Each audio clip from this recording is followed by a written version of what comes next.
It is a Wednesday, the 5th of March. This is episode 9 of season 5 of the Fat Doctor podcast. I am your host, Dr. Asha Lamy. Welcome. Come on in. Settle down. Grab yourself a cup of coffee or pop in your headphones or whatever it is you're doing. You might be watching on YouTube. You might be listening in wherever you listen to your podcast. And wherever you are, whatever you're doing, welcome. I'm going to offer a content warning before we start today. I've also realised that I haven't turned my phone off before recording. That would have been a mistake, but it's all right, I've done it now. Um, Content warning, please, dear listeners. I'm going to be using the O word repeatedly today, intentionally. Those of you who know me have been around, for more than a few days. No, I hate this word. I do not believe in this word. I do not believe it's a real thing. It's a very problematic word, and I'll be getting into that later. But in order to do this podcast episode that I had planned, which I think is very important to talk about, I need to use this word repeatedly. And I'm sorry if that's going to cause you too much distress, then you need to just skip this episode. But as you listen along and you hear me using the word, remember that I am on your side and I hate this word as much as you do. So today we're going to be talking about World Obesity Day. And that was yesterday, the Tuesday, the 4th of March. As Dr. Monica Peralta said last week in our episode, it is a day to celebrate the eradication of fat people. What a wonderful day. So I wanted to talk a little bit about it. I'd like to talk about it today, please, if you will. Humor me for a moment. Because World Obesity Day paints fatness as a health crisis. And I have a counter argument to that argument, which is the real health crisis isn't fat bodies. The real health crisis is weight stigma and weight cycling. And the World Obesity Federation, who are, the creators of World Obesity Day, they are responsible, not fully responsible, but definitely partly responsible for this health crisis. The very health crisis they claim to be trying to, I don't know, solve is the very health crisis that they have created or certainly played a part in creating. And I'm going to be spending the next, I don't know, however many minutes talking about why obesity is not a disease, in spite of all the crap that people say it's not. It's just not. It's just another fancy way of saying fat. In fact, let's put that card on the table right now. Let's lay that out there. Obesity simply means to eat so much as to become fat. That's all it means. Fat. You can use the terms interchangeably. But when we use the term obesity, we're using a very medicalized, very pathologized term. Fat is a descriptor. Hey, that person's fat. But when we say that person is obese, all of a sudden we're saying they're fat and unhealthy. And that is very problematic. So let's get into it, shall we? Let's begin with World Obesity Day 2025. If you check out the website, please don't. I won't be linking to it in the show notes. But if you check it out, first of all, you'll see the World Obesity Federation. And I just want to point out, I'm a big Star Trek fan, so the fact they use the term federation really does not sit right in my body. But anyway, they are a quote unquote global organization that includes members from national and regional obesity associations, which are funded by the weight loss industry. That's not in their thing, but they are.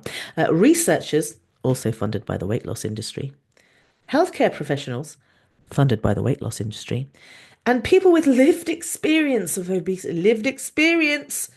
obesity, also funded by the weight loss industry. Now, I'm not going to criticize the fat members of this organization. I'm not going to. I'm not going to come after my own, as it were. I am not going to attack the very people who are causing pain and suffering for the rest of us fat people because they don't know any better. They are not responsible. The people who are responsible are the national and regional obesity associations. Evil associations. So their lofty goals are to reduce, prevent, and treat obesity. In other words, as Dr. Peralta said, to eradicate us, get rid of us, to reduce us, to prevent us, and to cure us. That's essentially what they're trying to do. To advocate for evidence-based obesity policy. Oh dear. Okay, if you say so. Evidence-based meaning the evidence that you like, not actual evidence, to improve food systems. That's a very lofty goal. Are you going to be feeding people more? I don't think so. Are you putting any of your money into feeding people, into sorting out food apartheids or food deserts? No.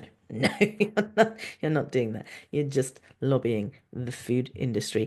To improve health systems. Again, you make billions, or maybe not billions, but millions of dollars a year, this charity. This is a charitable organization. Should put it out there. So do you put any of that money into improving health systems? No. You just spend the money on, obesity campaigns. And oh, my favorite, to tackle childhood obesity because children are getting fat, and that is absolutely outrageous. So if you go again, don't go onto the page. Don't go onto the webpage for World Obesity Day 2025. But if you were to do that, you will see large infographics. Very obviously, they spent a lot of money on these infographics. I'm just joking. I think they did it on Canva, but whatever. Somebody put them up there, and there's a lot of scaremongering. A lot of scaremongering in this messaging. 1.9 billion people around the world will be, and my favorite term, living with obesity in 2035. As I said, obesity, fat can be interchangeable words. And so living with fat, I'm living with fat. Did you know I'm living with fat? I'm also living with trans. I'm living with queer, and I'm living with fat. Yes. I don't know where that accent came from, but whatever. It kind of felt a bit Trump-like, but not quite. Anyway, $4.32 trillion dollars estimated, oh, my favorite, global economic impact of overweight and obesity in 2035. How did they get to this number? That's what I really want to understand where they got to 4.32 trillion. What just how are fat people costing the economy 4.3 trillion? It's just anyway, 100% expected increase in childhood obesity. 100% between 2020 and 2035. 100% more fat children in the next 15 years. That sounds delightful. 1 in 4 people expected to be living with obesity by 2035. You know what that tells me? Do you know what that tells me? That this is just normal. To be fat is to be normal. 25% of the population, that counts as normal, right? You know, it's like, I don't know what percentage of the population have blonde hair, but we don't turn around and go, oh, 25% of the population are blonde. No, just they are, right? How much, what percentage of the population have blue eye? I don't know. But, it's just nonsense to me. But anyway, there's going to be double the amount of adults now living with overweight and obesity between 2020 and 2030. Double the amount. The world's getting fatter, folks. Like they've told us. And again, that sounds delightful to me, but whatever. Now, we have these infographics, and then they go, let's put a spotlight on the systems because we're fighting the systems, people. We're all in this together. And then they go on to say stupid things like the systems are failing us. We must work together to call for changes to these systems, and people living with obesity must lead this call. Except for this organization is run by other obesity organizations, healthcare professionals, and researchers, with a smattering of people who are fat. You can tell there aren't that many, because most of us know they're talking shit. But they say in the next sentence, it's just amazing. We must also recognize obesity as a complex and chronic disease, one that is a driver of other diseases. And then we have to reduce the global burden.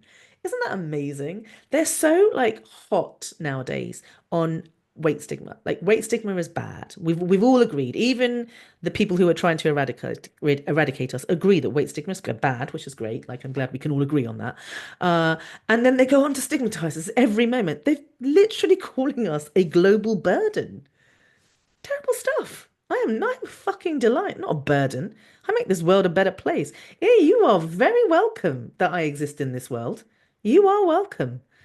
Um, and so yes, governments, health professionals, advocates. It's supposed to be fat people who are leading this charge, but it's not. It's governments, health professionals, advocates, and the public can transform our systems and build a healthier future for people all over the world. Mm. So They claim to be concerned about systems and stigma while simultaneously pathologizing fat bodies and calling us diseased and calling us a burden and using words like, crisis and economic impact and stuff like that, massively stigmatizing. Um, and then also they do this very clever thing where they're like, oh no, we're not stigmatizing you. It's not your fault. You have a disease. It's a disease, they say. It's not a disease. Being fat is not a disease. How is being fat a disease? That's like saying being tall is a disease, or being bald is a disease, or having a big nose is a disease, or being rather flatulent is a disease. It's not just sometimes we just are. We just are. I am short, flatulent, and have a big nose. That's just who I am. Okay, sure, there might be reasons why I'm short, genetics, but it doesn't matter. That's just who I am. There's no need to pathologize any of that stuff. Although my husband probably would like to pathologize the fact that I'm flatulent. He he claims that's a problem. He claims that is a crisis that needs to be dealt with on a global scale, but whatever. He's prone to hyperbole. Um, So I just want to highlight how dangerous these organizations are.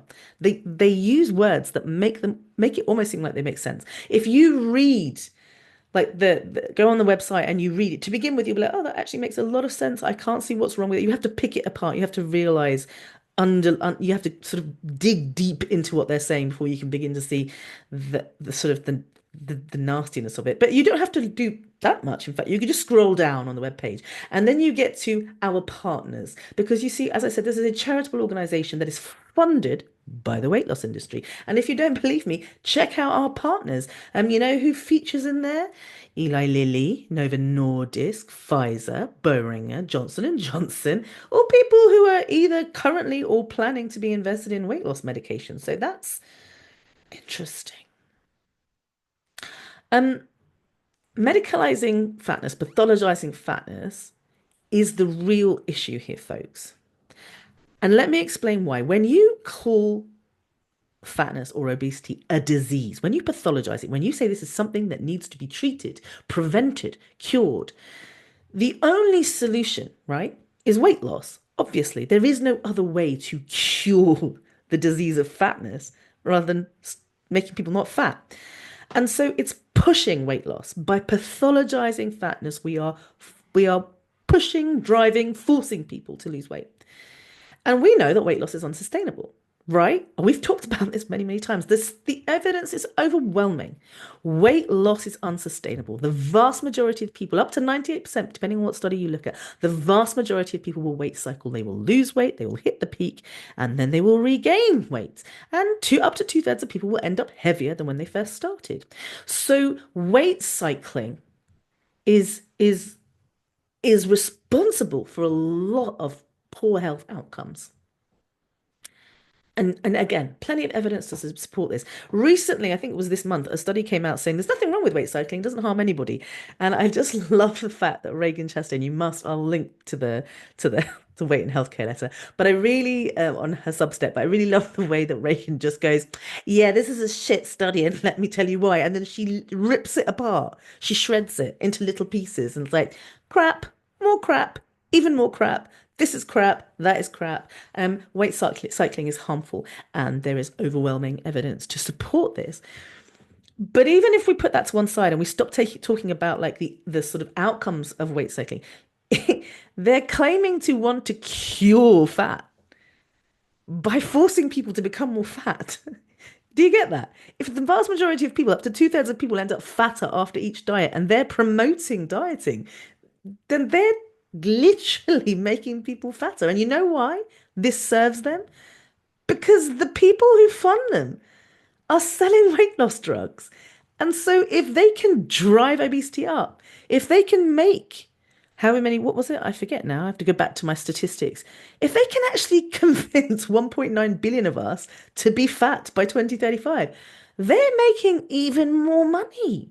And by they, I mean the funders of this organization, the people who basically are behind the organization. The organization is just a front. What is it that, like, whenever I watch police dramas, and they talk about like the mob, the mafia, There's always like, it's a front, it's a money laundering, like it's not a real business. It's just a front for what's actually going on underneath. I don't think I've got the correct word there, but never mind. And I watch so many crime dramas. Anyway, I've now lost my train of thought. But so they are driving the quote unquote obesity pandemic. They are responsible for what is going on. And this is really problematic. There is absolutely no evidence that we should be encouraging people to lose weight. And I've said say this over and over again. Weight loss is unsustainable. Weight loss has never been proven to benefit your health in the long term. Weight loss causes an immense amount of harm, both in the short term and the long term. And so there is no evidence for promoting weight loss ever, really. That we should never be doing it, ever, ever, ever, ever, for health reasons. And yet we do. And this is driving the problem. Let me give you an example, right? We're going to look at fatty liver disease, a very common thing. We love to fat shame livers as much as we love to fat shame people.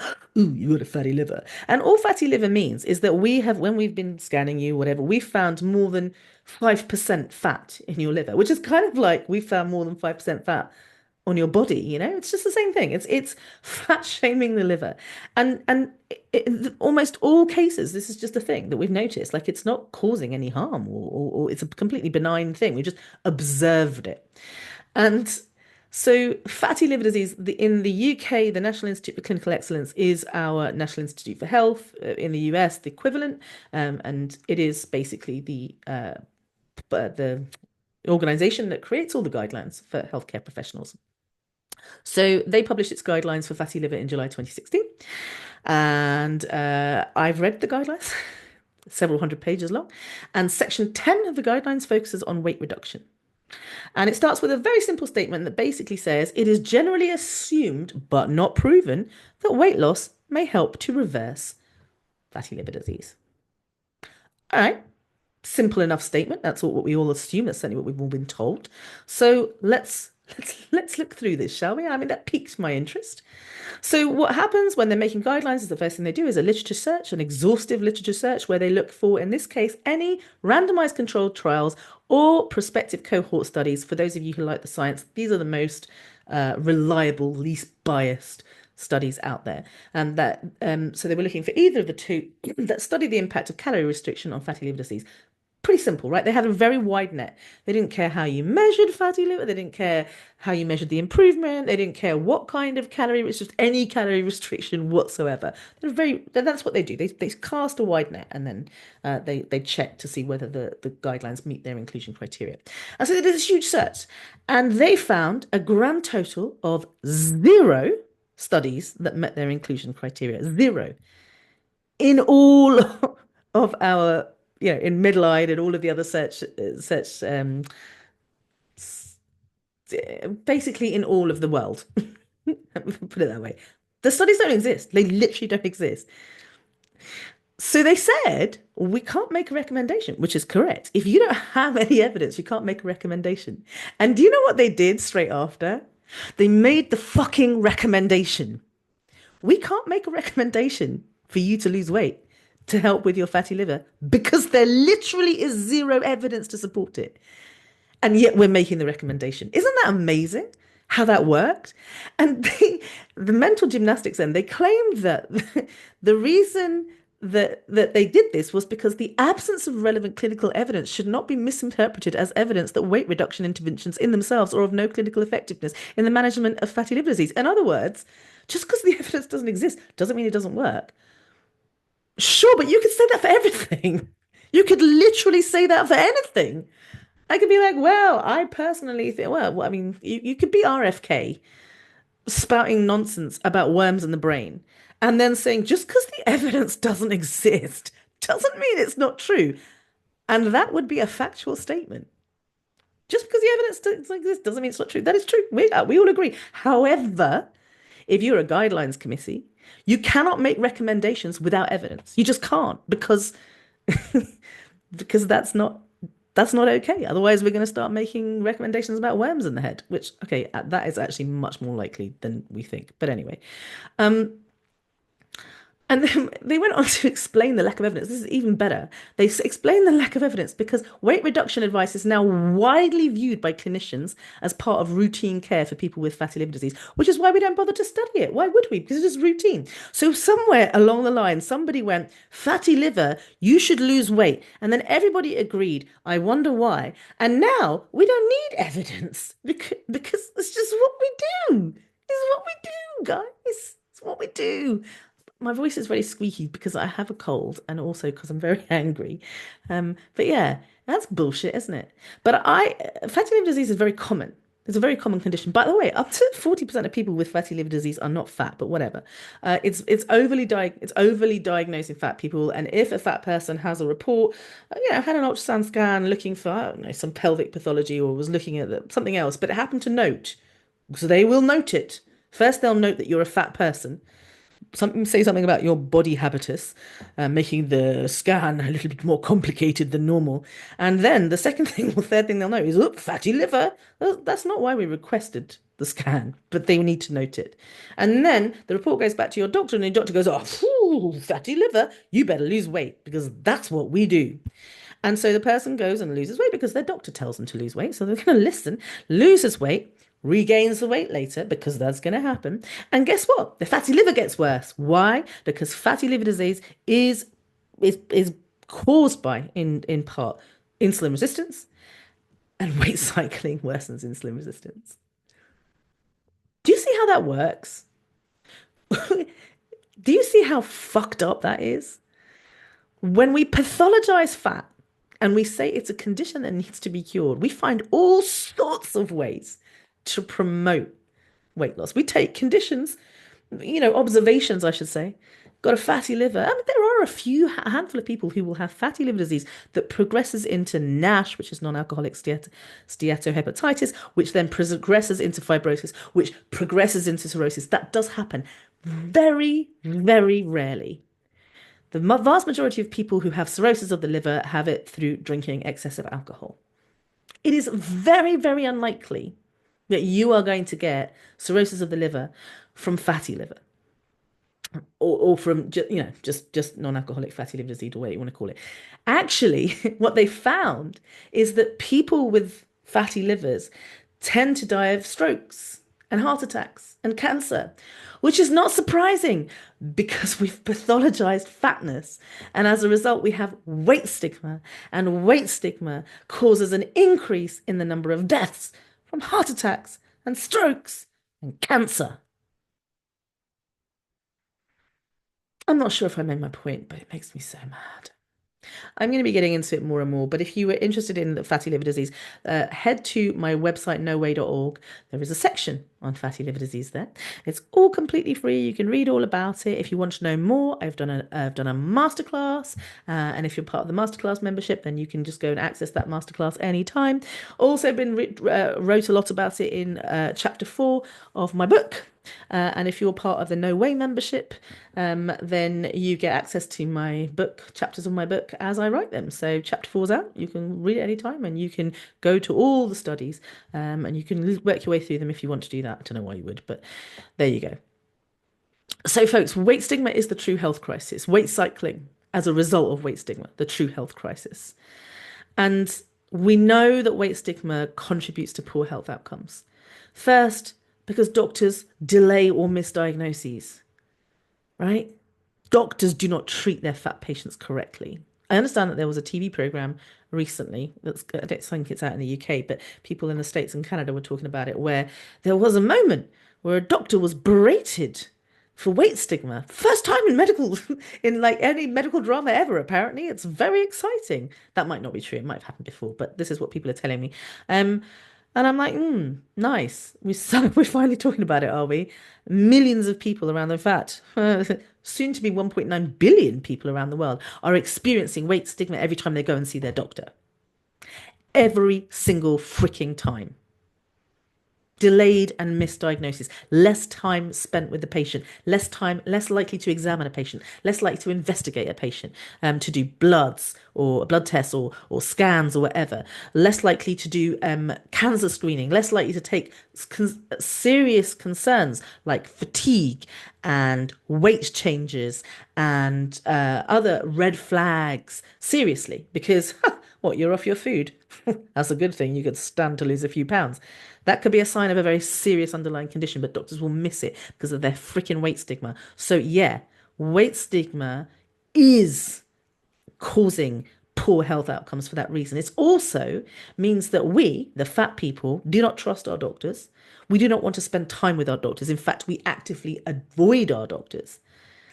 And when they do tell us to lose weight, and we do have a go because we don't know any better, then it doesn't work.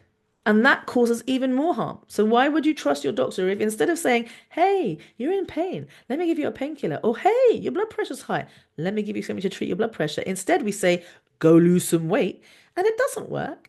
And then we're like, oh, my life is crap, my health is never going to get better. Yeah, no shit, because your doctor is shit. It's nothing to do with you. So I guess I, as a doctor, have a very different way of treating people. It's very simple. It's rather revolutionary, though. It's I just don't mention people's weight. I do everything else. All the other bits. I just don't mention people's weight ever. It's incredible. When they bring it up, I go, "Oh, weight's got nothing to do with it," and then I just move on. That's literally all I do. It's completely changes everything because I'm not stigmatizing my patients. I am spending the time with them. I am examining them. I am ordering the tests. I am taking their symptoms seriously. I'm not missing diagnosis. I mean, I'm not saying I'll never miss a diagnosis, but I'm not intentionally missing a diagnosis or missing a diagnosis just because of my own bias that I haven't bothered to investigate or to reflect upon. No, it's really that simple, isn't it? But the World Obesity Federation does not like people like me. I'm a threat to their very well-being because they are pushing the notion that being fat is a disease that needs to be cured. In order to do that, you've got to sell drugs, you have to sell weight loss surgery, etc., etc. And so if doctors were to all turn around and go, oh, no, we're not going to do that anymore, that's more than 1.9 billion. That's 500 billion. That's 450 billion on Wegovy and Ozempic alone.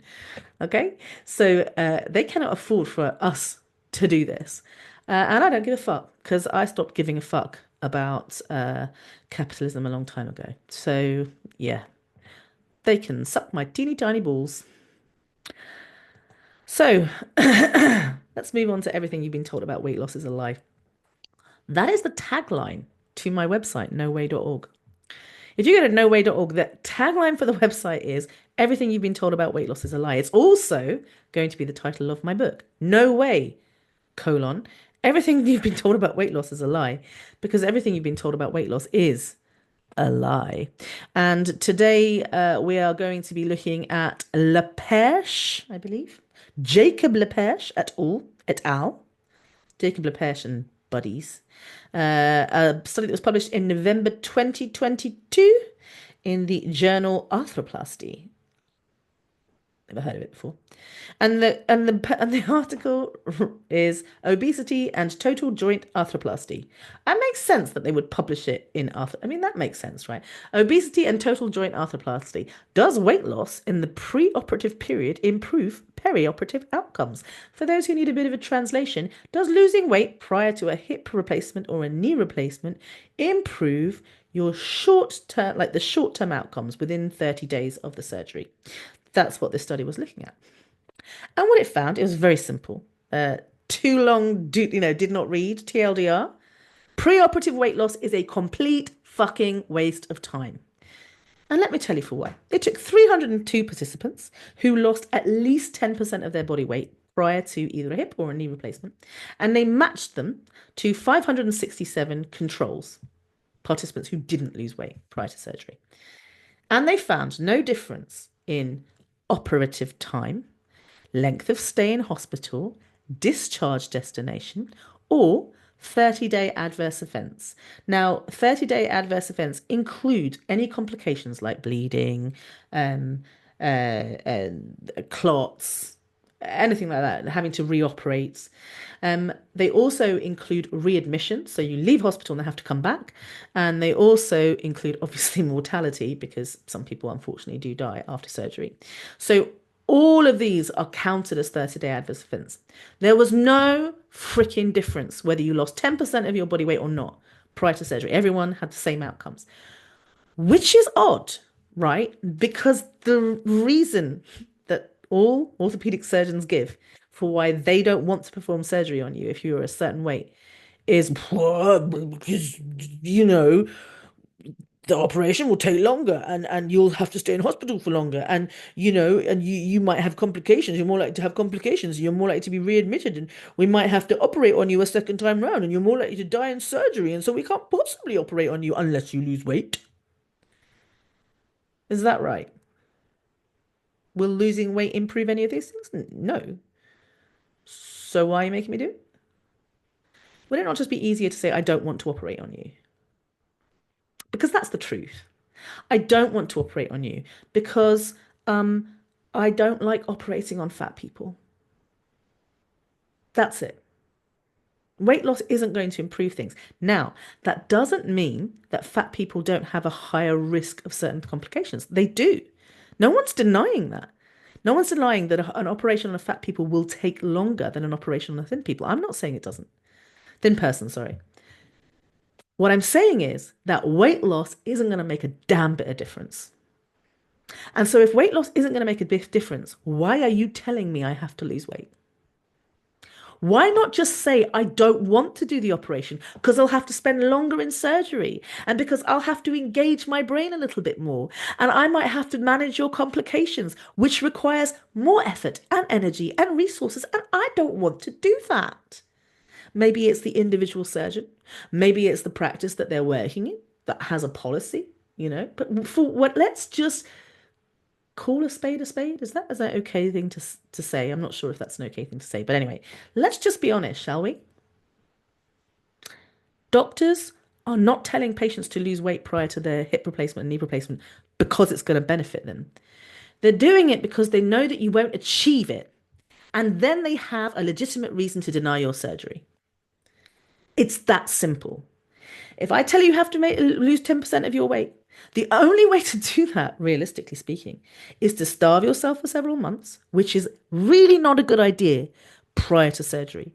Because prior to surgery, you do not want to lose muscle mass. You do not want to, you do not want to deplete your nutrient stores. It's the last thing you want to do prior to surgery. You don't want to increase your cortisol levels. All of these things are consequences of any form of dieting. It's the last thing you want to do. You want to be in optimal health prior to surgery. But you either have to starve yourself literally, because it's not just a few calories and a bit more exercise. No, that won't work. That only is an average of about 2.5% weight loss. If you want to get to 10%, it's either absolute starvation or weight loss drugs or bariatric surgery. That is the only effective way to lose 10% of your body weight. And so they are forcing their patients to either do that or not have surgery. Win-win. It's a win-win. It's a win for the weight loss industry. It's a win for the surgeon. The only person who is losing is the fat person with joint pain. I'm mad today. So we got to the Ask Me Anything portion of this section, and none of you asked me anything, which is really disappointing. How can I answer your questions if you don't ask them? Please ask me some questions. Stick them at the bottom of this YouTube video. Message me, contact@fatdoctor.co.uk. I will put a link in the show notes. You can just click it. Ask me on Instagram. Ask me anywhere. Just ask me a question and I'll answer it. So I guess I have to think about questions that I want you to ask me. And the question today, I think, in keeping with this episode is, why, Asha, do you put an asterisk and censor the word obesity? I just want you to ask that. But really, I just want to tell you the answer. And the answer is because, as I said, it's a very pathologizing term. I don't mind you calling me fat. Fat is a descriptor. I am fat. That is correct. Some people don't like being called fat. I understand that. That's preference and preference. You prefer chubby, plus size. I don't care. Use whatever term you want to describe yourself. But I will not accept the pathologization of your fatness. That I will not tolerate because it is not true. It is not a disease. Being fat is not a disease. Stop calling me, this person, this human being, a disease. It's like saying being trans is a disease or being queer is a disease. Oh, and don't think that that's weird because a lot of people argue that it is. There are people all over the world right now arguing that my transness is a disease that needs to be cured. And the WHO, until 1993, the WHO considered homosexuality a disease. It was in the ICD, the International Classification of Diseases, until 1993 when it was removed. Centuries we believed that it was a disease that needed to be cured. People consider autism to be a disease. Is it really a disease? Is it? I don't think so. Stop pathologizing things that do not need to be pathologized. By pathologizing them, you are driving stigma, you are driving shame, and you are driving you're driving this, what's the word I'm looking, you're causing the harm. You're creating a problem and then claiming to fix it. That is what you're doing. That is what they're doing. We made up a disease so that we could give you a treatment for that disease and sell you a treatment for that disease, I should say. And more importantly, the more we treat it, the worse it gets. And then we can just keep treating it over and over and over again, and the money will never run out. The weight loss industry did not lose any money during the COVID pandemic. None whatsoever. This is a recession-proof industry. That's how solid a wall we are facing right now, folks. That's why people think I'm Britain's most outrageous doctor and why weight inclusive medicine is not a thing. Because if we pathologize fatness, we create a condition and then you pay us to treat the condition. And every time you do that, the condition gets worse. And then you pay us again, and you pay us again, and you pay us again, and you pay us again, and it keeps going on until you die. Well, I hope you enjoyed this episode. I'll be back next week with a slightly different take on the same problem. Ask me something for next time. I'd really appreciate that. I love to hear from you. So please get in touch. Take care of yourselves. Try not to spend any time listening to the news because it's horrible and you should stay well clear of that. I've been your host, Dr. Ashalami. Don't forget that I have two websites. One of them is noway.org. And if you go to noway.org, you will find a whole bunch of free information, including condition-specific information. So, arthritis, fatty liver disease, it's all covered. Symptom-specific information like pain and fatigue and blood sugars management. You'll find lots of information about why weight loss is unsustainable, why weight loss has not been proven to be beneficial to our health, why weight loss causes harm, why weight stigma is dangerous, why weight-inclusive medicine is the only correct form of medicine. So please check out the website. It's pretty basic, but nothing wrong with being a basic bitch. What else was I going to tell you? Oh, don't forget to sign up to my newsletter.